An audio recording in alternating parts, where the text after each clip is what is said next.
Good morning বন্ধুরা, আশা করি সবাই ভালো আছো। আমিও ভালোই আছি। আবার প্রতিদিনের মতন আবার আর একটা ভিডিও নিয়ে আপনাদের কাছে আসলাম। যদি ভালো লেগে থাকে অবশ্যই লাইক কমেন্ট শেয়ার করে দিবেন।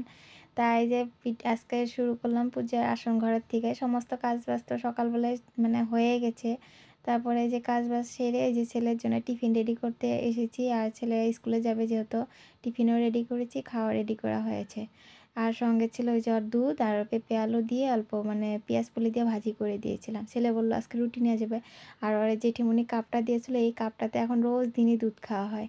এই যে এত ভালো পেয়েছে কাপটা, কি বলবো, রোজ দিনই এই কাপটার মধ্যেই দুধ খাবো এখন, অন্য কাপে খায় না।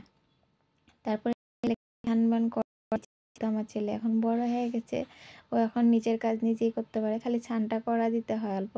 তারপরে যে ছানবান করা দিয়ে ছেলে রেডি হয়ে নিয়ে ছেলে খাওয়া দাওয়া করে বের হয়ে গেল গিয়া।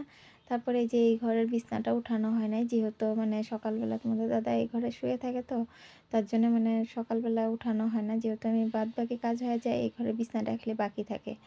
তাই যে বিছনাটা উঠায় নিলাম। বিছনাটা উঠায় নিয়ে আর বিছনাটা ঝাড়ানোর পরে অল্প একটু যে ভিতরে ধুলা পড়ে সেটা আবার একটু ঝাড়া দিয়ে এবার সব কিছু শেষ করে নিলাম। তা আজকে আর সারাদিন কিছু ব্লগ কিছু শেয়ার করলাম না, রান্না বান্না কিছু করা হয় ওরকম, সিম্পলই রাঁধছি, ডাল আরও মাছ ভাজি করা হয়েছিল, সেটা আর আপনাদের কাছে শেয়ার করলাম না আজকে। তারপরে যে সিধা চলে গেলাম ছেলেকে স্কুল থেকে আনার জন্য, এখন যাচ্ছি স্কুলে। তার সন্ধ্যার দিকে বসে আছিলাম, যেহেতু তোমাদের দাদা আজকে জলদি এসে পড়বে, যেহেতু আমাদের আজকে বিয়ে একটা ইনভাইট আছে, তার জন্য বিয়েতে যেতে ভাবছিলাম যাবোই না, কিন্তু না গেলে খারাপ পাবে বলে যাওয়া হচ্ছে।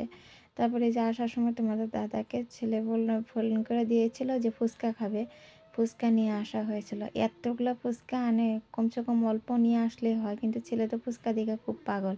এখন কি বলবো, ফুচকা খেতে এত ভালো পায়। তারপরে এই যে এতগুলো ফুচকা নিয়ে আসা ছেলে তো একেবারে নিয়ে এক থাল নিয়ে বসে গেছে। আর আপনাদের কার কার ফুচকা খেতে ভালোবাসেন অবশ্যই কমেন্টে জানাবেন কিন্তু। তা এতগুলো ফুচকা তো ছেলেকে খাওয়া খাইতে দেওয়া হয় নাই, যেহেতু পেটেরও কথা আছে না, ফট করে খাওয়া দাওয়ার পর যদি বেশি কিছু হয়ে যায়।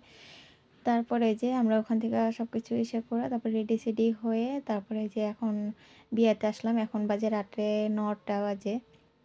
বিয়াতে অ্যাটেন্ড করলাম, যেহেতু এই বিয়াটা আমাদের পাড়ারই ধরতে গেলে। চাচি যে আগে ঘর সামনে ছিল এখন নাই বর্তমান। তারপরে এই যে এখন আমরা বিয়াতে অ্যাটেন্ড করলাম, বিয়াতে অ্যাটেন্ড করে তারপরে একটু সময় বসে খাওয়া দাওয়া করে রাত্রে 10:30 11টার দিকে আমরা চলে আসছি। আর বেশি সময় রুখি নাই, যেহেতু এটা তো আর কোনো বিয়া না যে বিয়া দেখবো, একটা রিসেপশন, তার জন্য আর আমরা বেশি সময় বসি নাই, খাওয়া দাওয়া করে চিদা চলে আসলাম। আর যেহেতু ঠান্ডার দিন, বেশি সময় রাত্রে করাটাও এসে না, তারপরের দিন আবার ছেলের স্কুল আছে, তার জন্য আর বেশি সময় বসি নাই। তা পাড়ার বিয়া, তার জন্য ভাবছি একটু সময় বসেই যাই। তোমাদের দাদা বলছিল ঠিক আছে রাখো, তারপরে একটু সময় বসে শসে একসাথে আমরা সবাই মিলে, আর একসাথে সবাই গিয়েছি তো ভালোই লেগেছে, তার জন্য সবাই একসাথে গিয়েছিলাম, তার জন্য ভালো লাগছিল। তা আমাকে কেমন লাগছে অবশ্যই কমেন্টে জানাবেন। আজকে আমি এই লুকেই আসছি। তা ভিডিওটা যদি ভালো লেগে থাকে অবশ্যই একটা লাইক কমেন্ট শেয়ার করে দেবেন।